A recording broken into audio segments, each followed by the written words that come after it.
cierto es de importancia, es una de las patologías que ciertamente la podemos ver con algunas características que muchas veces se confunden también con otras patologías, pero digamos más allá del examen físico o la parte clínica, lo que más digamos ayuda a confirmar el diagnóstico, a diferencia de otras patologías o otros sistemas, es la parte laboratorial, ¿no? Entonces, de cierta manera nosotros podemos tener una idea o una posibilidad de confirmación, ¿no? Pero lo que nos va a ayudar a registrar dicha confirmación es con esos análisis laboratoriales que incluyen no solamente sérico de sangre, sino también con una valoración urinaria. Y entonces es importante tener conocimiento o digamos algún ímpetu de conocimiento para lo que es digamos estos cuadros, ¿no? Hoy día voy a tocar unos puntos importantes de estas patologías, lo más resaltante, porque lo que más nos estamos tratando de abarcar es la parte, digamos, tanto semiológica como clínica, pero no está de más que ustedes igual revisen, ¿no? En casa, toda la parte un poquito más de fisiopata, un poquito más de, digamos, lo que es la parte hidroelectrolítica, que es todo un capítulo, ¿no? Entonces, para no adentrarnos mucho, vamos a comentar un poquito acerca del sistema renal, ¿no? Entonces, es importante que ustedes conozcan la anatomía de este sistema renal. O sea, la anatomía, acuérdense que el riñón son como los dos payasitos, ¿no? Que tienen todo un tema de una zona capsular, una zona medular, una zona córtico-medular, y que de cierta manera es importante porque nos permite hacer intercambio hidroelectrolítico, aniónico, hidrogeniónico, ¿ok? Entonces, se caracterizan porque tienen una medición aproximadamente de 11 por 7 por 3 centímetros y tienen un peso aproximadamente de 150 gramos, ¿no? Importante recalcar que el riñón izquierdo suele ser un poquito más arriba que el riñón derecho, ¿no? Se localizan en la zona retroperitoneal, en la parte posterior de la parte abdominal, ¿no? A ambos lados de la parte de la columna vertebral, altura aproximadamente de la última vértebra dorsal, ¿no? O sea, a nivel de 12, y por encima de la tercera vértebra lumbar. Y es importante, o sea, la L3, y es importante conocer más o menos esa ubicación, porque a través de esa ubicación yo voy a poder realizar el examen de la palpación y sobre todo de la percusión, ¿no? Que vamos a hacer una percusión posterior y que de cierta manera, si este es positivo, me va a dar un indicio de, digamos, el daño estructural en la parte renal, ¿no? Por otro lado, es importante, a grosso modo, conocer las funciones renales, ¿no? ¿Qué nos permite en sí? En sí nos permite lo que es la eliminación de desechos, ¿no? O también llamados productos hidrogenianos, ¿no? Digamos, o la retención famosa nitrogenada, que muchas veces lo escuchan, ¿no? Y que es importante, ¿por qué? Porque al darse esta eliminación de estos productos de orina, muchas veces se van a determinar luego ante enfermedades como son los cuadros urémicos, ¿no? O los famosos síndromes urémicos, ¿no?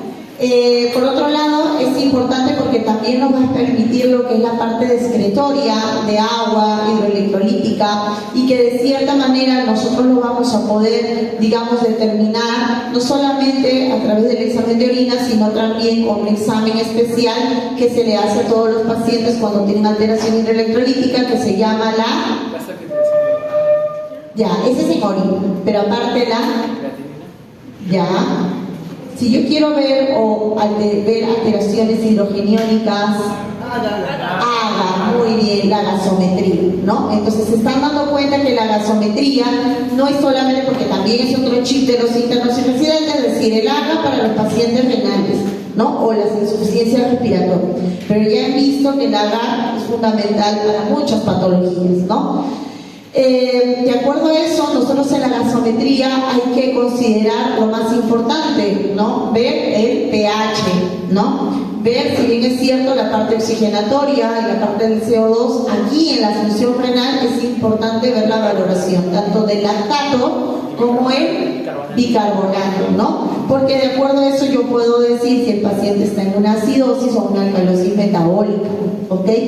Por otro lado, la regulación hormonal nos va a permitir permitir determinada regulación hormonal, endocrina, a través de la vitamina D, ¿no? Del hidroxicolecalciferol, ¿no? Y que de cierta manera, cuando existe este prototipo de alteración, nos va a dar patologías, como es en el caso de las enfermedades por alteración de la vitamina D, calcio, osteoporosis, para la paratormona, osteomalacia, ¿no? Alteraciones de la paratiroides, ¿no? Entonces eso es importante también, ¿no? Alteración hormonal. Por otro lado, también es importante porque existe no solamente la excreción, sino la producción o la secreción de otras sustancias. Entre ellas, de cierta manera, hay una secreción de la eritropoyetina, ¿no? Y es importante porque cuando existe una alteración de la eritropoyetina, de cierta manera van a determinarse a través de patologías, como es en el caso de la anemia, ¿no? Y que no necesariamente va a ser de tipo microcítica, sino va a ser considerada en los pacientes renales como normocítica. Entonces, ustedes dirían, pero ¿por qué al paciente con insuficiencia renal le indican eritropoyetina? ¿No? Entonces es porque existe una alteración de desbalance en esta absorción de sustancias, ¿no? En esta secreción de sustancias. Asimismo, el calcitriol, como hemos mencionado, para la homeostasis a nivel cálcico, y también la famosa gluconeogénesis, que nos permite dar el mantenimiento de la glicemia.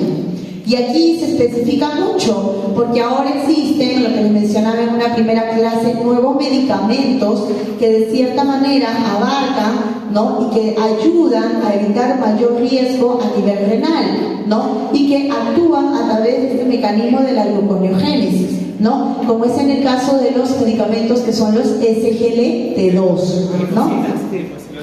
Y que son útiles para evitar riesgo renal, cardíaco y metabólico como tal, ¿no? Entonces es importante. Entonces, no olvidar, la nefrona tiene los vasos capilares, ¿no? Tiene la concentración de estos vasos capilares que van a conllevar a formar el famoso glomérulo, ¿no? Y estos capilares glomerulares se logran, pues, posteriormente ramificar, anostomosar, y tienen presiones, ¿no? Presiones que vamos a ver, que son presiones tanto hidrostáticas y presiones osmóticas. La presión hidrostática puede estar incluso elevada a 60 miligramos, ¿no? por decilitro, de mercurio, donde incluso comentar que el glomérulo puede estar cubierto de una cápsula, ¿no? Y esa cápsula, ¿cómo le llamamos? La cápsula de Bowman. Y es importante porque de cierta manera existe lo que se llama el ultrafiltrado. Entonces, ¿dónde se puede dar mayor el tema del ultrafiltrado? ¿En qué ubicación anatómica? En la zona glomerular, ¿no? Entonces es importante, esa es típica pregunta también de nada. Entonces es importante que el líquido filtrado va desde la parte de los capilares glomerulares, ¿no? Circula toda la parte de cápsula de Bowman y después hace su distribución hacia el túbulo proximal, ¿no? Después, posteriormente van hacia la zona medular, a través de las ADGL y luego posteriormente suben hacia el lado cortical, ¿no? Entonces, elementos importantes, tenemos la nefrona y la vascularización, los vasos preglomerulares, entre ellos tenemos arterias, escucha bien, arterias intrarrenales, arterias aferentes y arterias eferentes. ¿Y qué es importante este tipo de determinación arteriolar? Porque esto nos va a determinar lo que es la vasoconstricción y la vasodilatación. Y entre esa alteración de la vasoconstricción y la vasodilatación, nosotros de cierta manera vamos a poder determinar a través del mecanismo del sistema renina-angiotensina-aldosterona, ¿no? La existencia de patologías nefroglomerulares, ¿no? Entonces es importante tomar en cuenta. Existe la parte de tubular, ¿no? La parte tubular donde tenemos, como hemos mencionado, el túbulo proximal, el asa de Henle, ¿no? Que de cierta manera va a tener una parte descendente, ¿no? Como ven en el ejemplo, ¿no? Y una parte de cierta manera ascendente, ¿no? Tenemos el túbulo distal, el túbulo distal, tenemos al túbulo colector, ¿no? Que está dividido en una parte medular y una parte cortical, ¿no? Y como vasos postglomerulares tenemos las arteriolas eferentes y el vaso renal. Entonces, Histológicamente el glomérulo, pues tenemos la parte mesangial, la arteria aferente, la arteriola eferente y una parte estructural llamada aparato yuxtaglomerular, ¿no? Donde va a estar ubicada la parte de la mácula densa. Mecanismos importantes, no olviden la parte glomerular, lo que me determina la ultrafiltración, ¿no? Plasmática, ¿no? Entonces, ¿qué es lo que va a ayudar? A la par con esta determinación de ultrafiltración, va a evitar que de cierta manera puedan escapar, ¿no? Digamos, determinantes proteínicos y evitar enfermedades como es en el caso del síndrome nefrótico, ¿no? Cuando existe una alteración a nivel glomerular, pues se da este tipo de cuadros, ¿no?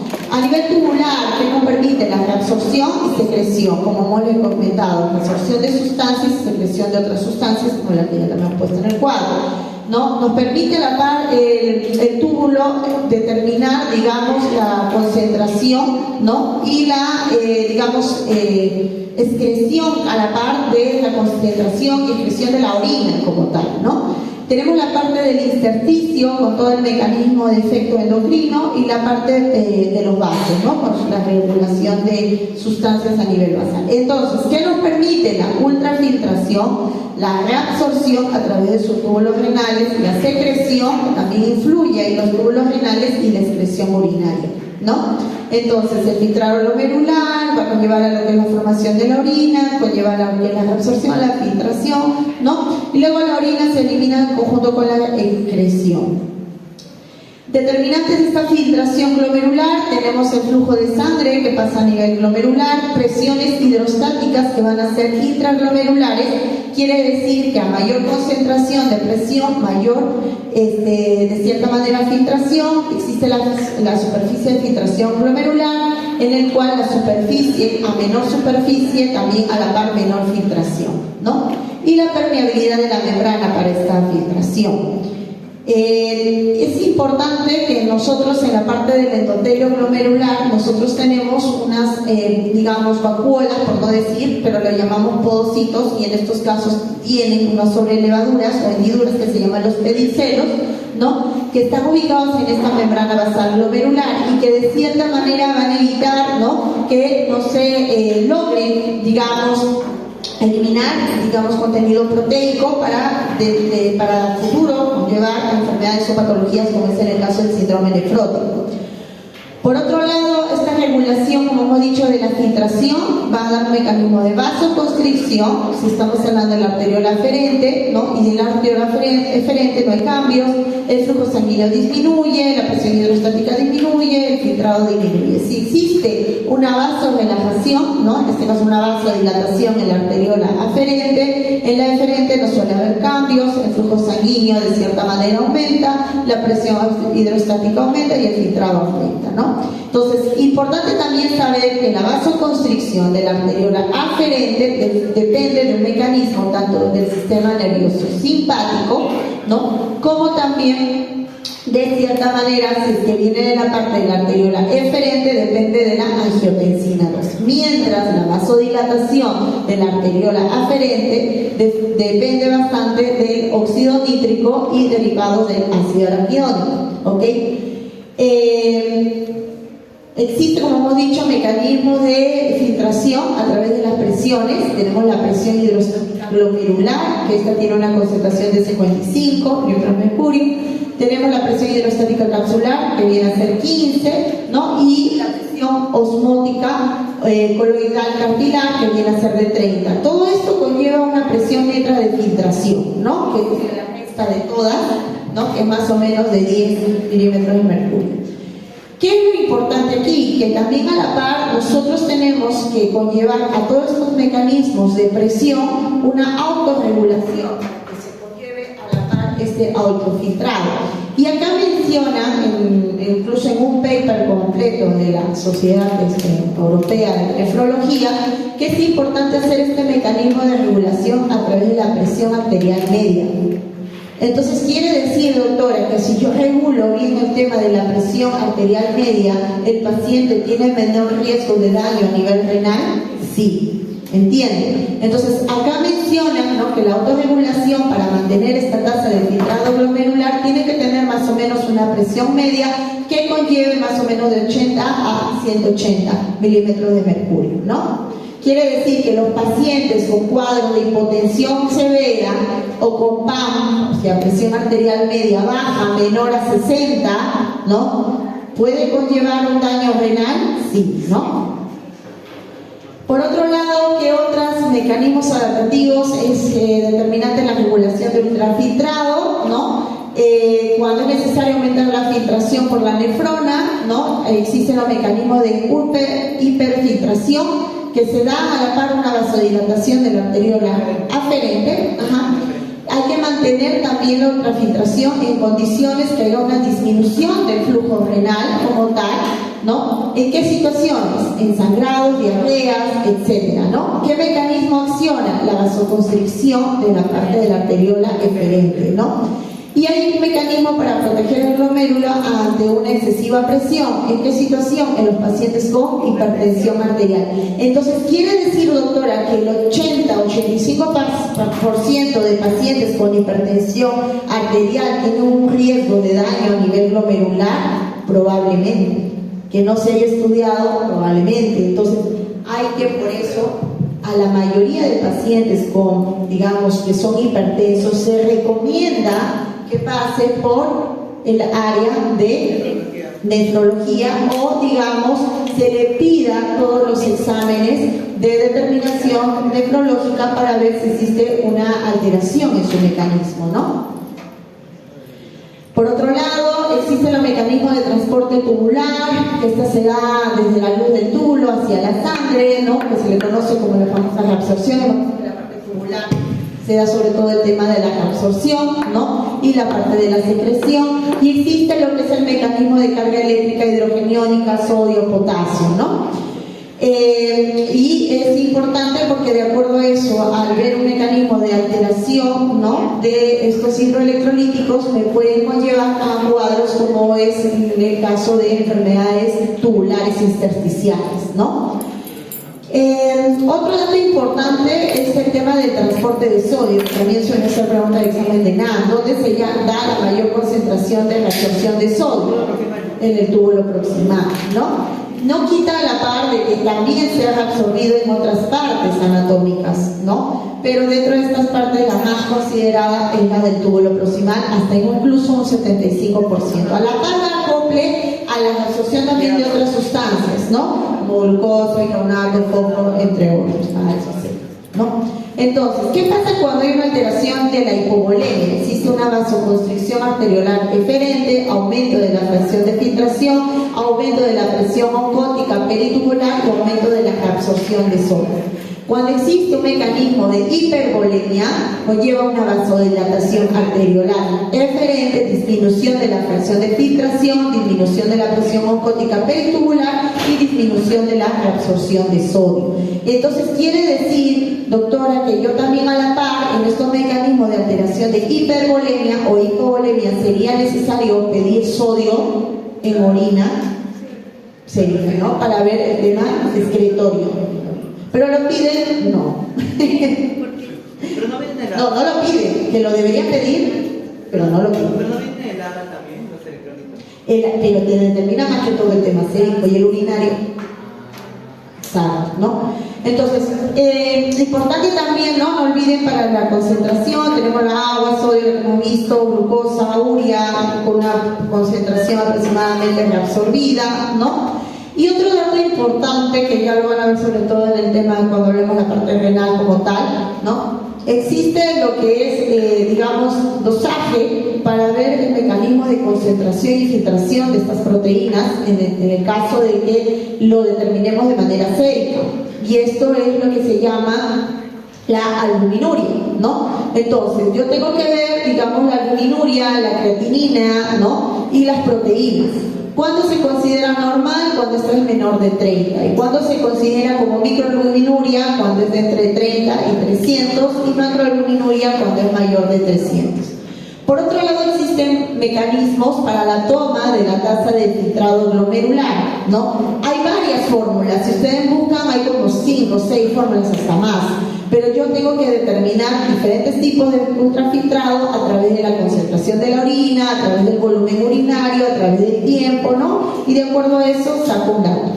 Por ejemplo, cuando quiero calcular la tasa de filtrado glomerular, existe entre ellas la fórmula que yo usaba, porque ya no la están usando, ahora ya hay el MDR4, que es el que estoy aquí, pero en nuestra época usábamos el Procalcoglau, ¿no? Entonces, ¿qué sacábamos? ¿Cómo lo sacábamos? Hacíamos 140 menos la edad del paciente por el peso del paciente entre 72 por la creatinina sérica, ¿no? Y si era mujer, por 0.85, y de acuerdo a eso nos salía nuestro tema de tasa de filtrado glomerular, ¿no? Pero ahora no, ahora gracias a Dios existen las nuevas calculadoras, ¿no? Que están en todos los dispositivos, que un poco más ya viene con el celular incluido, ¿no? Y entonces es una forma, un mecanismo muy rápido de poder sacar el filtrado glomerular. Quiere decir que si yo saco el filtrado glomerular, yo ya puedo determinar el paciente en qué grado de enfermedad renal se encuentra, ¿no es cierto?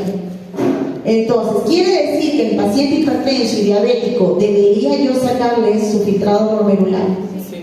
Los papers 2023-2024 mencionan en el consenso que debería sacarse a todos los pacientes. Claro, ¿qué medicación le dan también? Exactamente, la medicación y muchas causas que también influyen, ¿no? A que el paciente pueda tener daño renal. Pero una de ellas, las enfermedades crónicas como las que hay aquí en nuestro país, son las que de mayor consideración tienen. Y entonces después viene el paciente con un cuadro renal crónico reagudizado, ¿no? Y que incluso pasa diálisis y no tiene ningún dosaje de filtrado glomerular o ningún mecanismo de, digamos, de determinación de qué estadio de enfermedad renal crónica se encuentra, ¿no? Entonces es importante tomarle a estos pacientes, ¿no?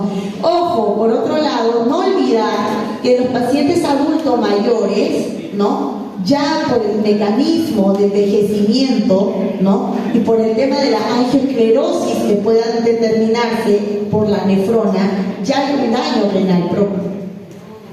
Entonces en ellos, su tasa de filtrado glomerular probablemente ya sea un poco baja, lo que me lleva a un mecanismo renal un poco bajo, ¿no? El punto es que otros mecanismos se pueden asociar en ese paciente adulto mayor para que realmente yo lo considere como una enfermedad renal propia y que necesita ya todo manejo, ¿no? ¿Desde cuándo, Miss, para el adulto mayor?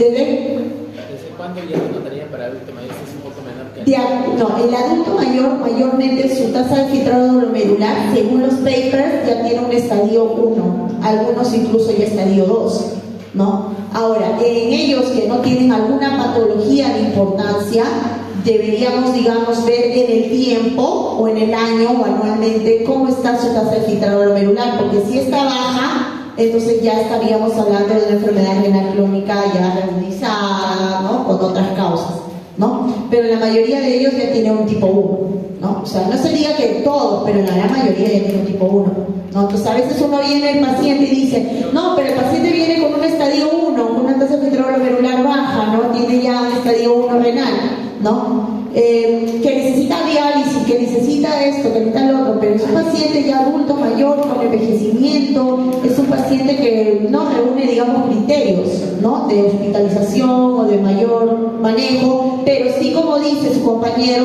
de control, porque todo adulto mayor frágil toma medicamentos, ¿no? Por eso más que todo.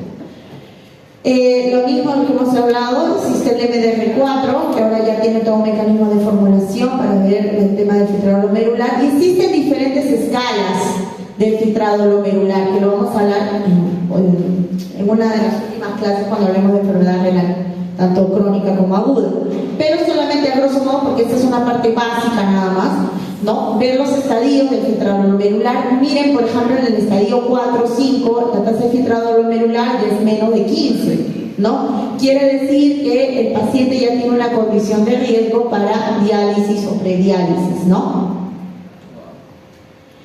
Ya, el síndrome nefrótico y nefrítico creo que lo van a hablar con el doctor, ¿verdad? ¿Sí? ¿No? Ya, les voy a dar un pequeño pepita antes de irme porque no va a estar demasiado ya. Importante en el síndrome nefrótico, ¿qué es lo que tengo que tomar a grosso modo? La famosa proteinuria, ¿no? Entonces, de cierta manera se escapan las proteínas, ¿no? Y que de cierta manera estas van a tener una concentración mayor de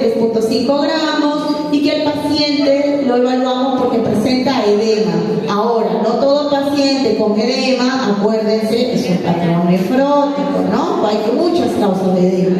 Pero otro determinante también en estos pacientes con cuadros de síndrome nefrótico es que tienen la hipoalbuminemia, ¿no? Por el tema de la pérdida de las proteínas. Pero a la par también pueden tener un cuadro de hiperlipidemia, ¿no? Entonces, ¿qué es característico del síndrome nefrótico? La proteinuria, que es mayor a 3.5 gramos en 24 horas. ¿Y cómo yo podría determinar la proteinuria? ¿Realizando qué? La tirita reactiva. La tira reactiva. Alguien dijo el examen de orina. Ya, ¿qué veo en el examen de orina?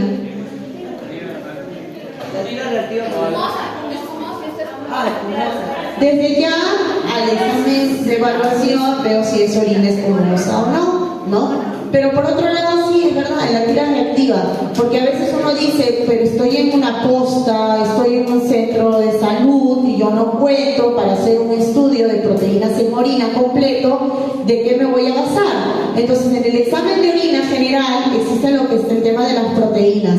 Si ustedes cuando ya empiecen a hacer su rotación de práctica, en el examen de orina les va a salir. Y a veces es una cruz, como nos puede determinar 3 cruces. Y el que ya haya proteínas incluso en 3 cruces ya es una condición para que probablemente ese paciente tenga una posibilidad de una enfermedad renal a causa de un síndrome nefrótico. Pero hay otro valor que me puede determinar el tema de las proteínas. Cuando yo hago un examen de proteinuria en 24 horas, ¿no? ¿Y cómo hago la proteinuria en 24 horas? Le digo al paciente que recoleccione la orina por 24 horas, ¿no? Y con eso yo hago el dosaje y determino si esta es una concentración mayor a 3 gramos en 24 horas. Igualmente la hipoalbuminemia, ¿no? Con el dosaje de la albúmina, edema, hipercolesterolemia y hiperlipiduria. Existe una alteración, como hemos dicho, un aumento de la permeabilidad renal, lo cual normalmente no suele haber, ¿no? Para las proteínas existe una alteración en su barrera de filtración glomerular, ¿no? Debido a este mecanismo de alteración y lesión a nivel estructural de las células endoteliales y la membrana basal, puede existir la alteración y daño a nivel de los podocitos, ¿no? En la capa visceral de la cápsula de Bowman, ¿no? Causas del síndrome nefrótico. Esto sí lo voy a hablar de manera bien rápida porque ahí lo viene el tema del doctor. Si no, no voy a centrar en lo mismo. Causas hay muchas causas. Pero ¿cuáles se consideran importantes? Cambios mínimos, ¿no? Una de las condiciones más características es por cambios mínimos, pero también, miren, existen por cuadros de nefropatía membranosa, IgA, IgM, y miren otra causa, ¿no? Los cuadros sistémicos, las enfermedades autoinmunes también, la diabetes, entre otras, ¿no? Tiroides, bacterianas, etcétera, ¿no? Existe, como hemos dicho, una alteración, ¿no? A nivel renal, ¿no? Natriurético, con retención de agua y sal, una concentración de volumen plasmático aumentado, con una presión hidrostática capilar aumentada, con transudación de líquido en el espacio intersticial y de cierta manera con disminución de la presión oncótica, ¿no? De igual manera por aquí, eso ya lo pueden ustedes revisar, con alteración del sistema renal, angiotensina, aldosterona, con la retención de sodio y agua, con aumento de volumen plasmático y disminución de la presión oncótica. Todo eso me lleva al edema, ¿no? Igual por aquí. Entonces, el síndrome nefrótico me puede llevar a albuminuria, hipoalbuminemia, disminución de la presión oncótica, translocación de fluido en el espacio intravascular, al espacio intersticial, disminución de volumen arterial, ¿no? Alteración del sistema renina-angiotensina, con su incremento, ¿no? Con aumento del sistema nervioso simpático, disminución del péptido natriurético, retención de sodio y agua y el edema, ¿no? Lo mismo, esto ya lo pueden ver en casa. No olvidar, a grosso modo, la proteinuria, la hipoalbuminemia.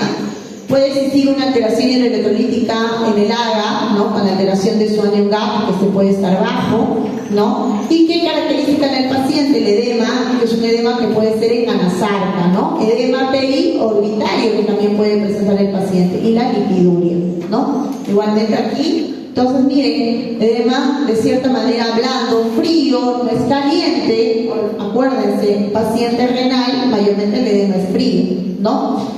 y que de cierta manera puede dejar una fobia, pero no tan marcada, es indoloro, no suele causar dolor, suele dar más frío, ¿no? Y puede ubicarse a nivel de tobillos como a nivel periorbitario y nos puede llevar a la nasalga también. Puede existir también vómitos algunas veces, dolor abdominal, ¿no?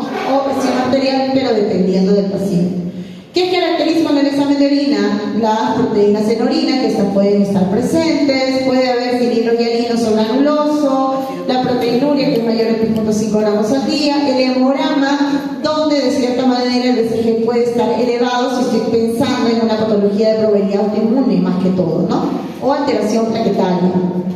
Entonces existe una hipoalbuminemia en la cual la albúmina sérica puede tener una concentración menor a 1.5, lo normal es que sea de 2.5 para arriba, ¿no? Colesterol, le pido el dosaje de colesterol y este está incrementado, ¿no? Lo normal es que llegue hasta 200, este está a un valor más alto, ¿no? Igualmente, ¿qué me conlleva esto? Existe la hiperlipidemia y lipiduria, me lleva a una concentración de lo que es la aterosclerosis y este tiene un riesgo a nivel cardiovascular, ¿no? Entonces, otras causas, como hemos dicho, infecciosas, puede dar alteración hidroelectrolítica, alteración cutánea, ¿no? Entonces, por otro lado, ¿qué es importante que ustedes conozcan la parte clínica? La diferencia entre síndrome nefrótico y síndrome nefrítico. Nefrótico, el paciente tiene edemas, el nefrítico también, ¿no? La presión arterial en el nefrótico puede estar normal, mayormente en el nefrítico suele estar aumentada. Proteinuria, hay en ambas, pero hay más en lo que es en el síndrome nefrótico, ¿ok? Hematuria puede estar presente pero muy escaso, a diferencia del nefrítico que hay mayor concentración de hematuria. Y entre el nefrítico y el nefrótico tiene mayor condición para la hipoalbuminemia, ¿no? Entonces, eso es importante que ustedes diferencien entre un nefrítico y nefrótico. Hematuria, nefrítico, ¿no? Edema, nefrótico, ¿no? Entonces, ahí van viendo las diferencias, ¿ok? Me voy a ir a la... Perdón, voy a cerrar, nos vamos directo al tema. Ok, vamos a hablar un poquito acerca de la parte de la semiología renal y también la parte urológica. Y ya de ahí van a su break y ya solamente abarcamos lo que es la enfermedad renal aguda y crónica, que es importante que ustedes lo vean. Entonces, de igual manera, que lo hemos dicho lo mismo. Importante. ¿Qué es lo que yo tengo que estudiar o determinar en un paciente? El volumen urinario, ¿no? ¿Y por qué sería importante determinar el volumen urinario? La filtración, la reabsorción, digo. Ya. Ver la filtración. Ya, ver la filtración, ¿no? ¿Qué me ayudaría a ver el volumen urinario? Si está trabajando bien, riñón. Ya, ¿y cómo lo puedo determinar? Yo puedo decir que el paciente que ha orinado, doctor, hoy día ha orinado 12 horas, 2.800 de diuresis. Entonces, ¿tú qué tienes que determinar ahí? La tasa de filtración es 1 mililitro por kilogramo por minuto. Ya, pero ¿qué más también? ¿Qué más? La concentración de esa diuresis, ¿a través de qué? De la división, la concentración de la diuresis entre el peso del paciente, ¿no? Y entre el número de horas que yo estoy cuantificando esa diuresis, ¿no? Entonces yo hago esa división y me va a salir la concentración de diuresis, digamos, para poder determinar si el paciente está en oliguria o en anuria, ¿no? A veces piensan de que, no, doctora, el paciente ha orinado 800 cc, está en anuria. No es menor. ¿No? Exacto, ¿no? O sea, no es porque yo ya veo al paciente con una concentración de 800 y está en oligonuria, está en anuria. Tengo que sacarle la fórmula, ¿no? ¿Ok? Entonces hay que ver la valoración del volumen urinario. Hay que ver, digamos, si existe alteración urinaria, en este caso que es, que veo en la orina, si hay espuma en la orina, hay proteínas en la orina, o si hay sangre en la orina, ¿no? Que puede ser un tema de hematuria. Es diferente la orina como lavado de sangre, ¿no? Lavado de carne, perdón, a diferencia de coágulos en la orina, ¿no? Entonces yo tengo que diferenciar. O que haya pus en la orina, ¿no? Eso se llama piuria. Determinar causas como lo que es el síndrome nefrítico y nefrótico que hemos mencionado y que a la par de y a estudiar, ¿no? Con la tasa de filtrado glomerular, la albuminuria en orina, la creatinina en orina, ¿no? La excreción de sodio en orina. Yo voy a poder determinar también si el paciente está en injuria renal aguda o crónica. Entonces, ¿qué datos importantes a tomar en cuenta básicos? ¿Qué es la oliguria? Es una disminución del débito urinario por debajo de 500 mililitros al día de orina. Esto a la par me puede llevar a patologías, como es desde ya en los casos de los pacientes con deshidratación, ¿no? Enfermedades de prototipo prerrenal como tal, ¿no? Glomerulopatía, necrosis tubular aguda, etc. Y la anuria es la ausencia completa de la producción y excreción de la orina, ¿no? Con un flujo menor de 100 mililitros al día, ¿no? ¿En quiénes se pueden ver? No necesariamente el paciente, no sé por qué también tiene la determinante que el paciente con anuria es un paciente en diálisis, ¿no? Yo tengo que determinar si la anuria es por una causa, como menciona aquí, obstructiva, ¿no? Ha pasado, a veces quieren determinar y el paciente no orina en 24 horas y el paciente está con un dolor persistente abdominal, ¿no? Y nadie, ningún médico se atrevió, enfermera incluso no se atrevió a examinarlo. Y cuando le examinan tiene un tremendo globo vesical y un paciente con una neuropatía obstructiva desde antecedente, ¿no? Entonces es importante ver eso. Pacientes normogéneos, índice ureteral, etc. Poliuria, ¿en qué lo determinamos como poliuria? El aumento del débito urinario, ¿no? Incluso puede tener una concentración mayor de 3 litros en adulto. ¿Y en qué pacientes puedo ver poliuria? Diabéticos. Desde ya los diabéticos, ¿no?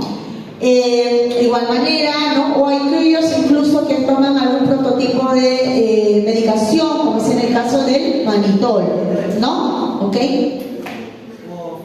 O furosemida, diuréticos persistentes, etc. Hematuria, presencia de sangre en la orina, ¿no? Miren, importante, la causa de la hematuria puede ser urológica, o sea, por alteraciones de las vías urinarias, o por daño renal, ¿no? Que en estas enfermedades por daños renales incluyen, en un momento, patologías de prototipo autoinmunes también, ¿no? Y es importante ver si existe esta hematuria, sobre todo si, digamos, al examen de orina presenta hematíes más de 2 por campo, ¿no? Entonces eso es importante ver y determinar. Entonces existe la hematuria renal y la urológica, ¿no? La renal de origen glomerular y la urológica postrenal, sobre todo obstructivas en la vía urinaria. Hematuria renal se caracteriza porque la orina es como lavado de carne, el famoso lavado de carne, mientras que la urológica es rojiza pero con algunos coágulos de sangre. La hematuria renal se caracteriza porque se da durante casi toda la micción, en cambio la urológica se da al inicio o al medio o al fin de la micción. La hematuria renal no suele causar dolor, mientras que la hematuria urológica sí causa dolor e incluso elimina, como les digo, rasgos de coágulos de sangre, ¿ok? Por otro lado, yo tengo que saber que una orina, como les mencionaba acá, el lavado de carne, no necesariamente yo voy a pensar en una nefropatía glomerular como tal. Existen otras patologías como la hemoglobinuria paroxística, que también nos pueden dar este tipo de orina, ¿no? O las famosas porfirias, ¿no? ¿O qué pasa si también, como les digo, que hay pus en la orina, ¿no? Las famosas piurias. Miren, por ejemplo, en la imagen que les he puesto ahí, esta orina como si fuera aceite, ¿no? Aceite con espuma, ¿no? Entonces es un paciente con proteínas, ¿no? En la orina. Proteinuria, alteración de la membrana basal glomerular, donde no permite el paso de la macromolécula como la proteína, con carga negativa a la albúmina. Algunas de estas proteínas logran ser filtradas y pasan a, como les digo, al espacio tubular y se logran reabsorber, ¿no? En los mecanismos de la proteinuria puede ser por una alteración de su producción, alteración de la membrana glomerular, ¿no? O alteración de su reabsorción en el túbulo. Y la piuria por la presencia de pus en la orina, ¿no? En el cual nos puede determinar una patología inflamatoria biógena a nivel renal, a nivel de las vías urinarias, ¿no? O las famosas infecciones urinarias, donde es característico que el paciente está en la emergencia, tiene una sonda Foley y en la sonda Foley sedimento de orina, ¿no? E incluso el paciente viene con mal olor, ¿no? Es un olor ahí medio fétido, ¿no? Que incluso penetrante, ¿no? Y que de cierta manera cuando le vemos en la sonda vesical, sobre todo en aquellos, es muy característico la piel también en los pacientes que están con sondas vesicales permanentes, ¿no? Y de cierta manera el sedimento es blanquecino totalmente, como si fuera leche, medio lechoso, ¿no? Entonces, ¿qué tenemos que hacer? La anamnesis. Preguntar desde ya al paciente antecedentes de importancia, enfermedades crónicas, patologías anteriores que haya tenido, hospitalizaciones anteriores por enfermedad renal que haya tenido, ¿no? ¿Cuándo ha sido su último control en nefrología? Si lo ha tenido o no lo ha tenido. Si hay síntomas urinarios, quiere decir si hay dolor, hay disuria, poliaquiuria, hay tenemos vesical, ¿no? Si es un paciente que está orinando con sangre o con pus, o la orina es con espuma, ¿no? El escape de la orina es importante también, sobre todo en adulto mayor. Si la orina se escapa de manera intermitente, o es toda la noche, o solamente en la mañana, ¿no? O ante un esfuerzo, ¿no? Entonces, olor, espuma, ¿no? Y si hay dolor. Si el dolor es persistente, ¿cómo es el dolor? Punzante, como cólico, hacia dónde se irradia, ¿no?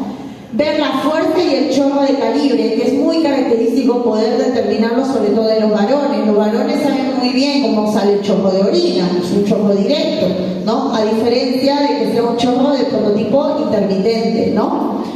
El goteo postmiccional, si al momento de terminar de orinar logro botar algunas gotas persistentes, si hay pujo para poder orinar, ¿no?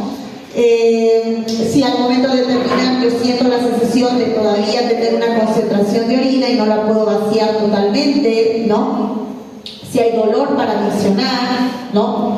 Si hay, digamos, persistencia de varias veces, digamos que uno va a orinar durante todo el tiempo, el transcurso del día, ¿no? O si la orina más que todo predomina nocturnos, como les digo, si hay dolor al momento de orinar o la sensación de querer seguir orinando. Yo voy a poder determinar causa obstructiva, sobre todo si es un chorro débil, bajo, o por goteo, o con cierto grado de pujo, o es un chorro intermitente, ¿no?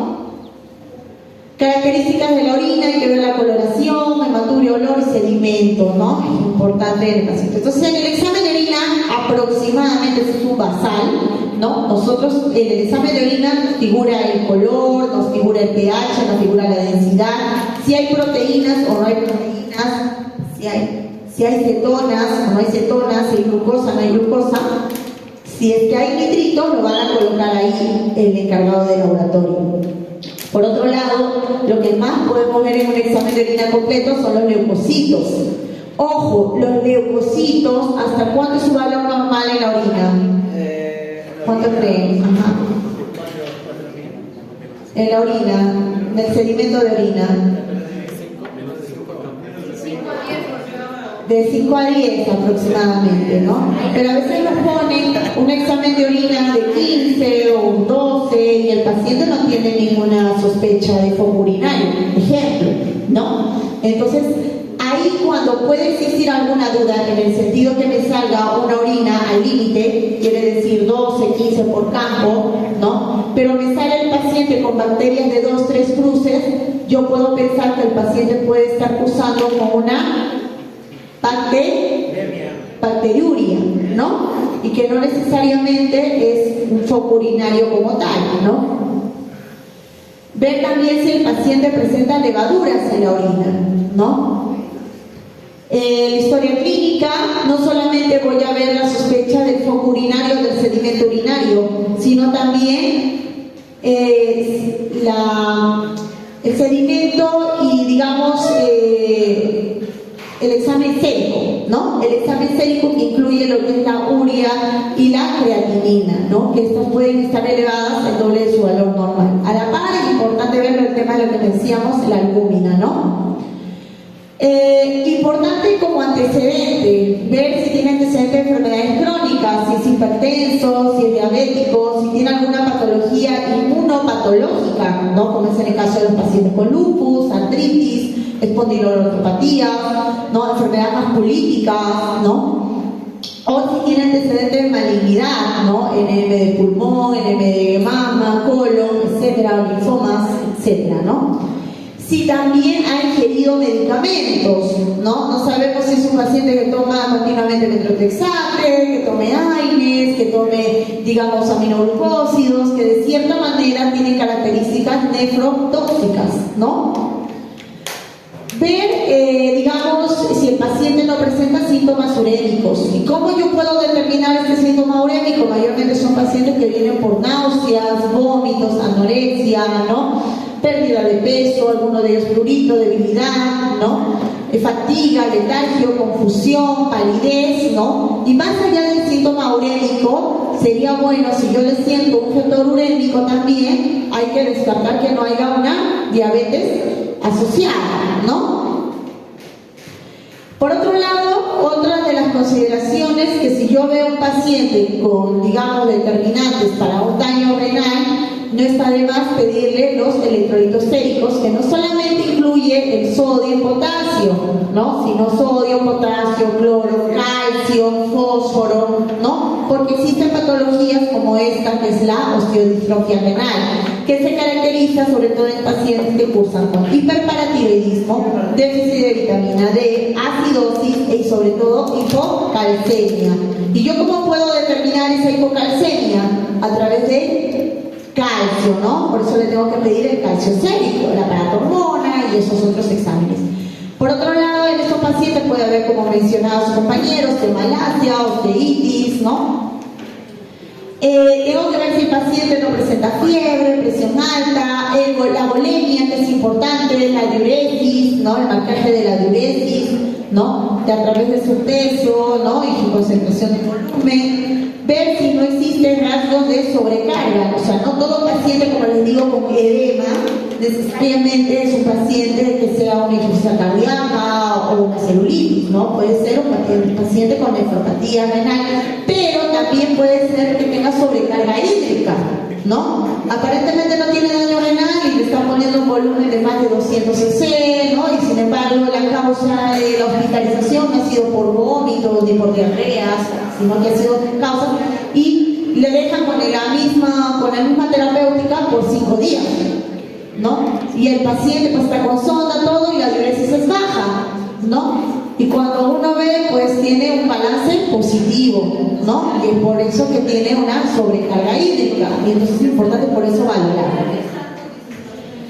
Por otro lado, nosotros tenemos que ver en el paciente la inspección. La inspección incluye el estado nutricional en el paciente. Yo tengo que valorar peso, talla y el índice de masa corporal, ¿no?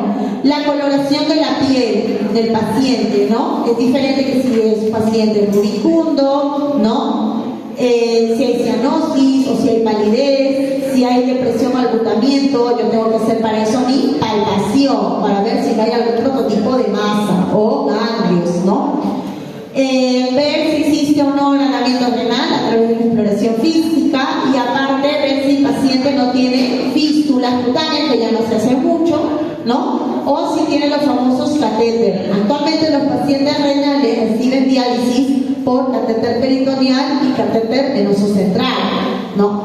En la época antigua se usaban lo que eran las fístulas arteriovenosas, ¿no? Pero eso no quita que hay que mirar al paciente. El paciente puede estar capaz con una chompa o cuello hasta aquí y va a la emergencia, ¿no? Y capaz que es un paciente portador de catéter.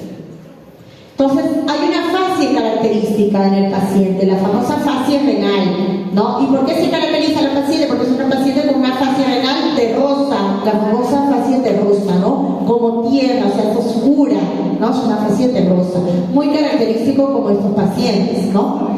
Entonces, a la par existe también la fascia urémica, ¿no? Que hay una palidez amarilla, con cierto grado de edema palpebral, el paciente cursa con anemia, entonces yo puedo saber que el paciente está haciendo un daño renal crónico probablemente. Existen métodos para poder realizar la palpación, ¿no? Si uno se da cuenta, a diferencia de la cardiología, la neumología, donde más yo hago una semiología como tal, en la parte renal lo que más caracteriza al paciente para la evaluación, más allá de la analítica, es la palpación, ¿no? Entonces existen métodos, ¿no? Entre ellos vamos a mencionar, por ejemplo, el método de Guyon. ¿En qué consiste? Como muestran en la imagen, ¿no? Los dedos en el ángulo opuesto muscular, entre más o menos la 12ª costilla, ¿no? Y la parte lumbar, y con la mano puesta anterior paralela a la línea media por fuera de los rectos anteriores, palpo y avanzo desde la fosa ilíaca hacia arriba, ¿no? Con la mano posterior deprimo el punto costo muscular, ¿no? En conjunto con y lo percibo con la mano anterior, haciendo una especie de peloteo, ¿no? Que lo vamos a ver incluso en un video. Existe otro método, como hemos dicho, hemos hablado del método de Guyon, que es lo mismo que está aquí. En resumen, el método de Guyon, ¿no? Se olviden del cúbito dorsal, ¿no? Vemos la parte renal con la mano colocada en el ángulo costovertebral por la parte posterior, y durante la inspiración profunda tenemos que decir al paciente que inspire para que así el riñón se pueda desplazar, ¿no? Hacia abajo, ¿no? Mientras que con la otra mano tratamos de hacer un peloteo, ¿no? Igualmente aquí, como ven en la imagen, existe otra maniobra que es la maniobra de Glenard, ¿no? En la maniobra de Glenard igualmente coloco de cierta manera la mano izquierda, ¿no? Si es que pretendo palpar el lado derecho, con el borde superior del dedo en medio, ¿no? Y paralelo también a la 12ª costilla, ¿no? Dejo la parte del pulgar por delante, ¿no? Como si yo estuviera cogiendo la parte renal, ¿no? Como si yo estuviera haciendo un pinzamiento, ¿no? En resumen, por eso dice la pinza digital, ¿no? Como ven la imagen, haciendo una angulación, ¿no? Existe otro método, que es el método de Golé, ¿no? Donde de cierta manera el paciente se puede encontrar parado y apoyado con una de sus piernas, ¿no? E inmediatamente yo palpo también esa zona de manera bimanual, ¿no? La parte, digamos, de una mano en la zona posterior y la otra en la parte anterior, también sobrelevando la parte renal, ¿no? Y de igual manera le pedimos al paciente que inspire. Y existe otro método, que es el método de Israel, que también lo hago sobre todo al paciente casi en decúbito lateral, ¿no? Y le digo al paciente de igual manera que inspire, la mano posterior empuja hacia la zona lumbar, ¿no? Hacia adelante, y la mano anterior produciendo una fijación, ¿no? Entonces igualmente aquí, ¿no? Igual manera, ¿no? Palpo con la parte posterior y con la parte anterior lo hago que inspire para también sentir un peloteo, pero si se dan cuenta, a diferencia de las otras, esto lo hago en decúbito lateral. Y la maniobra de Montenegro, que me ayuda, digamos, a determinar alguna masa de prototipo extrarrenal, ¿no? Ponemos al paciente, pero no en decúbito dorsal, sino boca abajo, en decúbito ventral, ¿no? Y impulso, digamos, con los dedos de la mano, ¿no? La mano derecha, si el explorador es diestro, ¿no? Y trato de percibir con la otra mano la parte de la región lumbar, de igual manera, ¿no? Hago una presión para ver si siento el peloteo renal, ¿no? Lo mismo del Guyon que hemos hablado.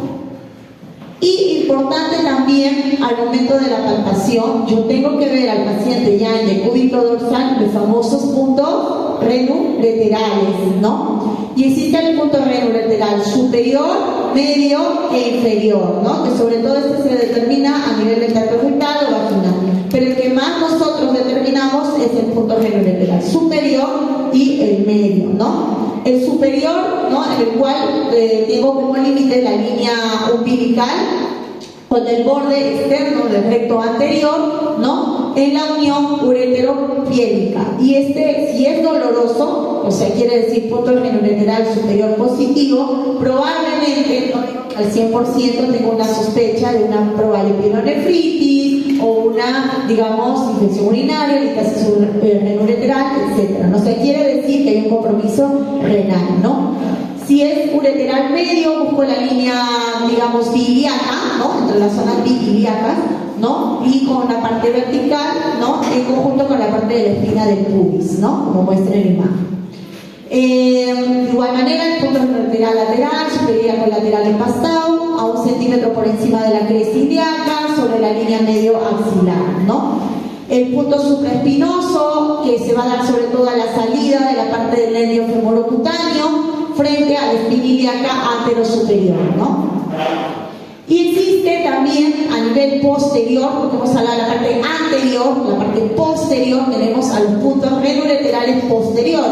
Y eso se le va a llamar los famosos bullón percusión.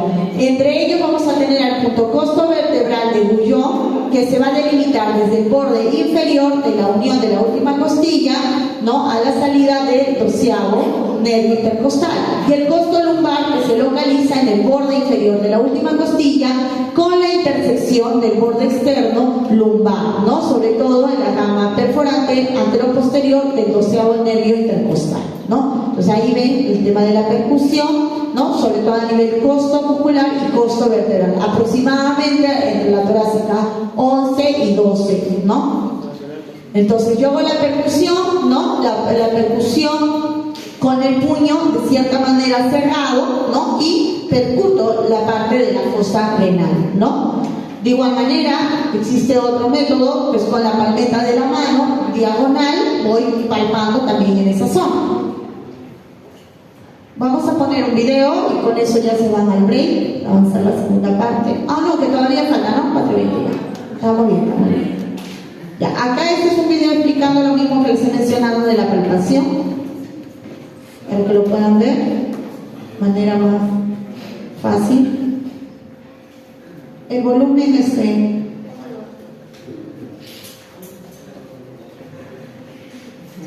¿cómo se llama? Acá no. Ya. La palpación del riñón se realiza con la técnica de bullón. Es una palpación bimanual. El riñón se palpa con la mano homolateral. El riñón izquierdo con la mano izquierda y el riñón derecho con la mano derecha. La mano izquierda, en este caso la palpación del riñón izquierdo, se desplaza desde la fosa ilíaca izquierda hacia el flanco, por fuera de la línea de los rectos anteriores, y la mano derecha, los dos dedos índice y medio en oposición con el pulgar, se colocan en la zona útil o ángulo costo-muscular, que es la unión de las dos últimas costillas con la línea externa de la masa común lumbar,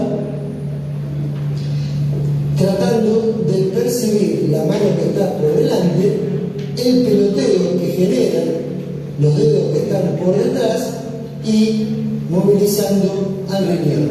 Normalmente el riñón no se palpa, en algunas circunstancias puede llegar a palparse el polo inferior del riñón izquierdo. Del otro lado se realiza una maniobra similar para el riñón derecho, invirtiendo las manos. La semiología renal se completa realizando la maniobra de la puño percusión lumbar, que sobre la zona de proyección renal se percute con el canto cubital de la mano o con el puño en ambos lados, tratando de despertar dolor, el cual se encuentra presente cuando hay distensión de la cápsula renal o inflamación de la cápsula renal, como en los casos de pielonefritis aguda. ¿Se entendió más o menos? Con la imagen más fácil cuando hagan la práctica va a ser mucho más fácil poder entender la parte. Siempre, como les digo, la semiología de nada sirve la lectura o el paper si que no lo ven en vivo o no examinan al paciente, ¿no? En vivo y en directo. Ya, vamos a hablar un poquito del sistema urológico y de ahí ya vamos a su break porque es corto. Y de ahí ya el tema de enfermedad renal tanto crónica como aguda, ¿no? Entonces nosotros cuando hablamos del sistema urológico, no olvidar los antecedentes que hemos visto, ¿no? La diabetes, la hipertensión como causa que puede determinarle también un síntoma urológico en la consulta, ¿no? Es importante la diabetes porque ahorita es, digamos, la condicional a que me lleve patologías tanto renales como uroobstructivas. Importante preguntar, no se olviden el uso de medicamentos, es importante que yo tengo que preguntar al paciente qué medicamentos toma. ¿no? Si está tomando medicamentos tóxicos renales o, digamos, medicamentos que pueden influenciar en lo que es el volumen y el flujo urinario, como aquellos pacientes que cursan con cuadros de disfunción eréctil, ¿no? Antecedentes quirúrgicos que presenta el paciente. A veces consideran de que el paciente viene por un chorro débil, que el paciente de cierta manera tiene cierto dolor en la zona, digamos, del glande, ¿no? O que tiene, digamos, flujos urinarios bajos o con hematuria, y aparentemente no le preguntan en la anamnesis si ha sido operado, ¿no? O sea, no se ha podido ser operado de la próstata, de algún, digamos, manejo quirúrgico urológico, etcétera, ¿no? Antecedentes, y ojo, también va eso con las mujeres, ¿no? Existen alteraciones de mecanismo urológico que pueden influenciar, sobre todo por aquellas pacientes que pueden tener alguna distopia, ¿no? Distopia rectovesical, distopia en el cual puede conllevar a que me lleve estas alteraciones, ¿no?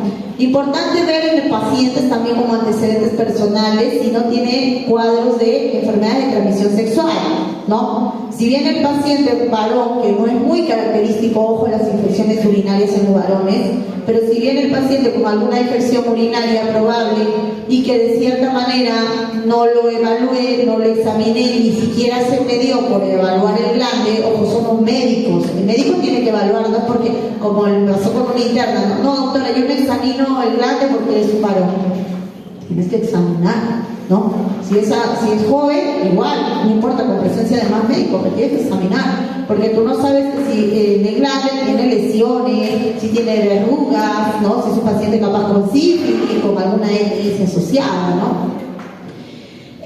Por otro lado, ver que no existen alteraciones ureterales o de uretra, sobre todo en aquellos pacientes con hipertrofia benigna de próstata o aquellos pacientes con prostatitis. Ver que no tengan antecedentes familiares, mamá, papá con cáncer de próstata, enfermedades renales, familiar que ya tenga mamá o papá con cuadros de urolitiasis, infecciones urinarias recurrentes, ¿no? Paciente postrado que usa sonda vesical, desde ya consideren que ese paciente casi siempre va a tener infección urinaria, ¿no? Así venga por la otra causa respiratoria, siempre consideren pedirle aunque sea un examen de orina, porque ustedes no saben que pueden estar dando un manejo para un proceso respiratorio, y como es un portador de sonda y nadie le cambió la sonda de más de 20, 30 días, pues no sabemos si el paciente pueda tener una infección urinaria. Tabaco, sobre todo en aquellos pacientes que yo tengo cuadros de antecedentes de enfermedades neoplásicas, por eso hay que preguntar también, disfunción eréctil, como hemos dicho, ginecológicos, ver si hay un mecanismo, digamos, de paridad continua, ¿no? Cuántas gestaciones ha tenido la paciente, si es una paciente que está en un periodo de perimenopausia o menopausia. Las pacientes con cuadros de menopausia hacen cambios en el pH a nivel vaginal, ¿no? Exacto, y al cambiar el pH vaginal, pues conlleva la resequedad vaginal, y eso conlleva la proliferación bacteriana y a la par las infecciones urinarias, ¿no? Y uno dice, ay, pero vienen las pacientes con infecciones urinarias de 40, 45 años, y esa es la causa, ¿no? Antecedentes laborales, ambientales, ¿no? Síntomas urinarios, como hemos dicho, trato urinario, poliaquiuria, que hemos mencionado, aumento de la admisión en periodo de 24 horas, ¿no? La nicturia, necesidad de despertar el sueño nocturno para orinar una o varias veces, la urgencia, ¿no? De ser imperioso, impostergable, de querer orinar de manera súbita, ¿no? Con pérdida involuntaria, tenesmo, percepción constante de tener la sensación de querer o desear miccionar, ¿no? O la necesidad de seguir miccionando, la incontinencia, en la cual ya es una pérdida involuntaria en la orina en cualquier circunstancia, ¿no? O la enuresis, que es la pérdida involuntaria de orina durante el sueño. ¿Quién puede presentar enuresis? ¿En qué pacientes suele verse enuresis? En los niños, ¿no? Entonces también es importante preguntar. Ejemplo aquí, que lo hemos sacado también de este libro. Un estudiante, ¿no? Justo medicina, 20 años, un antecedente de importancia, es atendida de forma ambulatoria por referir un cuadro típico a ardor miccional a las 48 horas. Quiere decir, si es 48 horas, 2 días, ¿no? O sea, es algo ya agudo, ¿no? En el cual se le agrega la urgencia miccional. ¿Qué hemos dicho urgencia miccional? ¿no? Las ganas de querer estar orinando, ¿no? El papá y querer estar orinando cada rato. Pero miren, con evacuación escasa de volumen de orina y dolor suprapúbico.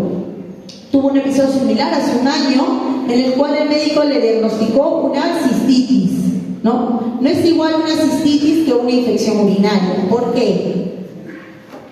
Porque así puede ser inflamada la... Inflamación de las vías urinarias, ¿no? A diferencia de la infección urinaria como tal, que le da el sedimento urinario totalmente patológico. Pero sin embargo, a la cistitis les están dando ceftriaxona, meropenem, ¿se dan cuenta? Entonces, eso es importante poder diferenciar, ¿ya? Indicaron tratamiento sin realizar estudios complementarios. La paciente comenzó su actividad sexual. Miren qué importante esto de preguntar los antecedentes, ¿no? Actividad sexual hace 2 años y cambió de pareja sexual hace 2 meses, ¿no? ¿Qué lo considerarían ustedes como impresión diagnóstica?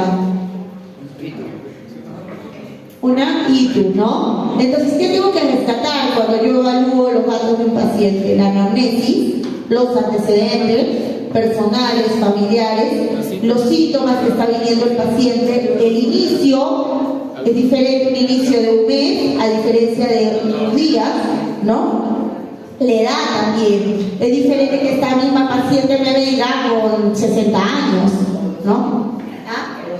O 2 añitos, bueno, no lo sabemos, ¿no? Entonces es importante. Entonces, alteraciones de volumen urinario, puede ser poliuria, poligesta excesiva de agua, a veces vienen también las pacientes, ¿no? Doctora, estoy urinando cada rato, estoy urinando bastante, ¿no? Le pides examen de orina, de todo, y todo sale absolutamente negativo.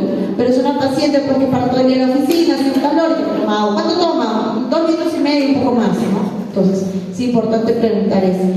Patológicos renales, ¿no? Enfermedades renales, diuresis posobstructiva, la diabetes, entre ellas la diabetes insípida también, ¿no? Diabetes mellitus como tal. Lo que me pueden llevar no a la poliuria, sino más bien a la oliguria, ¿no? Hemos dicho que la oliguria es la disminución del flujo urinario menor de 500, exacto. Entonces, hay causas, entre ellas las prerrenales, que pueden ser por la hipovolemia, que es muy característico en aquellos pacientes con cuadros de shock, ¿no? Estenosis también, ¿no? Shock, insuficiencia cardíaca, síndrome nefróticos, ¿no? Renales, que ya hemos mencionado, renal aguda crónica, o postrenales por uropatía obstructiva. Y la anuria, que si bien es cierto puede ser renal, por una necrosis renal ya establecida, o puede ser por una isquemia, ¿no? Isquemia que no solamente puede abarcar a nivel mesentérico, sino a nivel renal, ¿no? Entonces, isquemia, trombosis de las venas renales y postrenal por una obstrucción ureteral bilateral, ¿no? Síntomas urinarios, como hemos dicho, disminución de fuerza y el calibre del chorro, ¿no? Obstrucción del tracto de salida con una disminución de la fuerza. Disuria, con esa dificultad para orinar, ¿no? Y con ese dolor para orinar, goteo terminal, ¿no? La retención urinaria, que es la incapacidad total de evacuar totalmente la orina por rebasamiento o la interrupción del chorro miccional. Y por otro lado, más allá de ver el flujo urinario, que es lo que les he mencionado, nosotros tenemos que ver el paciente que no presente dolor, porque si presenta dolor, estamos considerando como una cólico renal, que de cierta manera esto se da por la distensión de la cápsula renal, ¿no? Y que el dolor puede ser bien brusco. ¿Y en qué pacientes puede ser un dolor brusco? Pielonefritis, ¿qué más? El cálculo, ¿no? Que es muy característico sobre todo en los varones, ¿no? Es un dolor bien brusco, viene el paciente incluso con una diaforesis marcada, que le das analgésicos y no calma, ¿no? Entonces ya le das analgésicos de, digamos, de alta competitividad, incluso hasta opioides, recién calma la emergencia, pero le va al baño, orinó, y hizo un poco de hematuria y orinó porque probablemente expulsó el cálculo y bajó el dolor, la molestia, ¿no? Importante ver que el dolor no vaya asociado a la inflamación del parénquima con edema, distensión, ¿no? Por productos tumorales obstructivos, cálculos. Por otro lado existe lo que hemos mencionado, el dolor lumbar, que el dolor lumbar, si bien es cierto, puede tener origen renal, hay que también descartar que no sea por una lumbalgia, porque muchas veces vienen a la emergencia el paciente diciendo al dolor, doctora, tengo un cólico renal, se va tocando acá, ¿no? Doctora, necesito que me haga ahorita un examen de orina, tengo un cólico renal, ¿no? Y el residente, ya doctora, ya le pedí el examen de orina con gramo PCR. No, pequeño fiebre, ¿qué molestias urinarias tiene? No lo sé, doctora, pero el paciente me dijo que tenía un cólico renal. O sea, no es lo que el paciente me dice, es lo que yo evalúo, lo que yo examino y la anamnesis, ¿no? Cómo está el chorro miccional, hay dolor para orinar, hay sensación de querer seguir orinando. Si no dice ni nada de esas manifestaciones, también tengo que ampliar mi anamnesis. Su dolor, ¿en qué momento empezó? ¿Fue hace una hora? ¿Fue hace 2 días? ¿No? ¿El dolor queda ahí persistente o se va hacia algún lado? Y si el paciente por ahí le dice, ay, sí, tengo el dolor, y también se va hacia la pierna ática, ¿no? Entonces, si uno no hace anamnesis, yo voy a pensar que todo es lo mismo, ¿no? Y el dolor en el hipogastrio, que es un dolor que puede ser por causa vesical, con cierta distensión, con retención urinaria, ¿no? Y que de cierta manera yo tengo que ver si no hay alteración a nivel vesical, ¿no? De cuadros renales como tal, o también lo que será muy característico, los dolores en el hipogastrio, y que puede ser por causa desde, digamos, obstrucciones, ¿no? Y que eso me lleva al globo vesical. El paciente viene con dolor abdominal, lo hospitalizan, todo, le dan manejo de otra causa y nadie palpó, ¿no? Y tiene tremendo globo, ¿no? Entonces, dolor vesical sobre distensión, retención urinaria aguda, ¿no? Por el proceso inflamatorio, etcétera, ¿no? Y el dolor prostático, que es muy característico en los adultos mayores, ¿no? Con inflamación, con edema, con distensión de la cápsula prostática. Entonces yo tengo que ver si existen determinantes irritativos, porque es diferente que exista un tema de, digamos, próstata crecida, que es la hipertrofia de próstata, a que yo tenga la próstata crecida, haya cierto grado de inflamación y me puede causar a la par, digamos, dificultad para orinar y dolor para orinar. Y cuando le hago una ecografía con la distensión a nivel prostático, nos estamos refiriendo, y que a nivel de la ecografía reno-vésico-prostática me salga proceso inflamatorio prostático, y eso ya sería una prostatitis. Entonces eso es importante también diferenciarlo, ¿no? El dolor perineal, ¿no? Que se irradia, digamos, su sensibilidad patológica a la próstata, el recto, la vagina y el útero, puede extenderse ese dolor perineal hacia la zona de los genitales externos, o el famoso dolor escrotal también, ¿no? El dolor escrotal en el cual puede, si que existe tumefacción y dolor, yo puedo pensar que es una orquiepididimitis, ¿no? O hay tumefacción. El dolor peniano por cierto grado de inflamación, ¿no? A veces se confunde también. Viene el paciente, sobre todo varón, doctora, tengo dolor al momento de orinar, ¿no? ¿Qué siente usted? Siento como si botara el chorro caliente y me ardiera, ¿no? Entonces ahí viene la importancia de también examinar si es varón el glande, porque no sabemos si es que hay un proceso inflamatorio, está inflamado, hay lesiones a nivel de la región peniana y que esté, digamos, alterada toda la parte uretral, ¿no? Del meato. Entonces es importante por eso ver. O la fimosis, en el cual hay una alteración de la retracción a nivel del prepucio, muy característico, ¿no? O el priapismo. Hemos tenido varios pacientes que han venido a la emergencia por priapismo, ¿no? Con dolor, y dice dolor y tengo dificultad para orinar, ¿no? Y que por ahí ya, a ver el examen físico, bajas el pantalón, ¿no? Y tiene de cierta manera la parte peniana eréctil, ¿no? Y que lo tienen de más de 6 horas, ¿no? Erecciones prolongadas, dolorosas, no necesariamente relacionadas a la actividad sexual, entre otras. El famoso dolor testicular, característico por una epididimitis o también por torsión testicular, ¿no? Alteración, como hemos mencionado, volumen urinario, que ya lo hemos repetido, ¿no? Alteraciones de la orina turbia, que hemos dicho, la piuria, que se produce en la orina, o fecaluria, que también, cuando existen unas alteraciones o cuadros quirúrgicos rectovesicales, fístulas, exacto, puedo eliminar, digamos, el tema de las exposiciones en la orina, y eso se le llama fecaluria, ¿no? Enterovesical. O la quiluria, ¿no? Que es cierta concentración de linfa en la orina, como medio lechoso grisáceo, ¿no? Y que de cierta manera puede existir por una alteración de los vasos linfáticos, ¿no? O la hematuria, ¿no? Lo que les mencionaba también la secreción uretral, ¿no? Si es una uretrorrea, que es la secreción hemática o serosa o seropurulenta, o la hematouretrorragia, que es la hemorragia de la uretra, ¿no? O la pieruretrorragia, que también es la secreción serosa o seropurulenta de la uretra.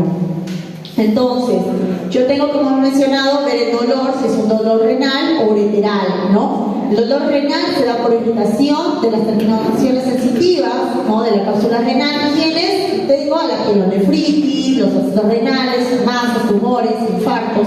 Y a nivel de las vías urinarias por la pelvis renal y sobre todo los uréteres, ¿no? Por distensión, sobre obstrucción, ¿no? Valvular, coágulos, pus, ¿no? Entonces tengo que ver los sitios del dolor, ¿no? Lo que hemos visto en el video, los ángulos costovertebrales, a nivel de los flancos, ¿no? Teniendo como base la parte, digamos, umbilical, ¿no? Y el canal inguinal también, las crestas ciliadas, y de acuerdo a eso yo hago el marcaje de los puntos renoureterales. Importante también ver en el examen físico, ver que existe el famoso globo vesical, ¿no? Y que es muy característico evaluarlo en los pacientes que son delgados, con un aumento, como muestra en la imagen, suprapúbico, a nivel infraumbilical, como si fuera un bebé, ¿no? Como una masa, ¿no? Protuida, ¿no? Y uno inmediatamente le toca, ¿no? Digamos, una palpación superficial y medio pétreo y doloroso, ¿no? Y le preguntamos al paciente si ha orinado, no ha orinado. Pero ¿ustedes creen que un adulto mayor de 95 años le va a decir si ha orinado o no? No, eso uno tiene que palpar. ¡Ah, el globo! Licenciada, la sonda. Le colocan la sonda y toda la diuresis completa, ¿no? Existen otro tipo de maniobras, sobre todo a nivel vaginal, monomanual, ¿no? Los puntos dolorosos renales y los puntos ureterales que hemos mencionado, costo vertebral o de Guyon, ¿no? Y el costo muscular o del sonaco, ¿no? En el 12º espacio intercostal con el borde dorsal ancho. Y los puntos renoureterales superior, medio e inferior, ¿no? Sobre todo lo que más vamos a determinar son los renoureterales superior y el medio. Listo, chicos. Vayan para que nos vemos ahorita en la segunda parte, ¿ya?